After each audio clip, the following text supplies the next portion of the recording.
Hey, good morning. It's Dr. James. I hope you're off to a beautiful start today. I'm so grateful to lay eyes on you. Thank you for your time and thank you for your energy. And this morning's message is deeply personal. I'm really working hard to get through it.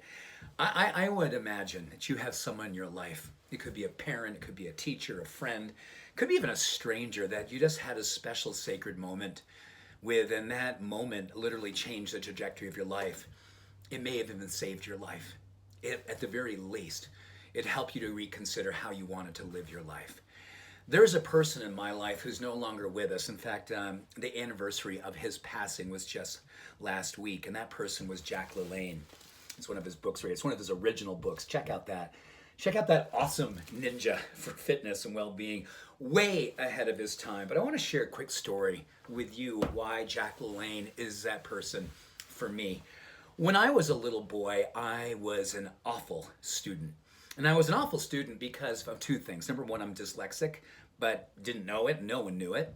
And number two, I acted out because I wasn't remotely successful in anything in the classroom. So I was fidgety. I was, yeah, I'll just leave it there. You can only imagine. I'm 56 and I'm this way. Can you see me at 8? Well, I got to tell you, one of my greatest fears, and it was a huge fear, caused a ton of anxiety, was during math class. Any math class when we were being called to the front of the room to solve a math equation in front of the whole room. I today still can't do multiplication. I can't do division. I can't do anything to do with math. I just don't have that way of thinking and breaking down problems and solving them. So back then, when I knew there was going to be an opportunity, because we went by the alphabet, and I knew when it got to R, there's a good chance I was going to have that day to go up in front of the class, and I would literally sweat, and I would tear up, and I would literally feel like I could faint. It was traumatic. I think I already had such a low level of self-confidence and self-esteem that being up at that chalkboard and hearing people, giggle, point fingers, say you're stupid, all that stuff. So I learned that it was probably a whole lot better for me to stay home. And I used to fake sick. I would literally put my hands on my forehead, cover myself in my blankets in Vermont, work up an incredible fever. I must have been 130 degrees, and my mom would come in and check my forehead, and more often than not, give me permission to stay home. Well, one morning I was home, sick, and I turned on the TV. We got one channel in Vermont when I was a little boy, and that one channel, and I believe this was God. I believe this was divine orchestration. This snowy reception that we had in Vermont with our one channel popped into our house, and it was none other than this gentleman, Jack Lalanne.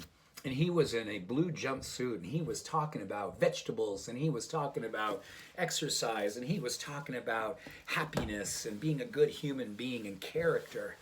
And I watched him, and I was transfixed. I remember the day like it was this morning, watching him. And I was like, oh my gosh, I want what Jack has. And Jack would talk about, eat your broccoli and pay attention to the people that you love and respect yourself. And how one of the ways you do that is to move your body, because all motion creates positive emotion. So ahead of his time. And I started doing push-ups. And I didn't necessarily start eating a lot of vegetables then. That took me quite some time, but I started just being open to the idea. Bless my mom's heart for continuing to try. But I gotta tell you, that morning, although it was just probably going from here to here, that's all I needed. Because during that time was when my dad was leaving our house. It was a time when my parents were going through a rough divorce. My dad was getting married and adopting other children, one nearly the same age as me, and he basically exited. And I used all that sadness and all that self-doubt, and I started pouring it into my self-care in little incremental ways. Nothing really systematic, but I just knew when I was stressed I could do a push-up.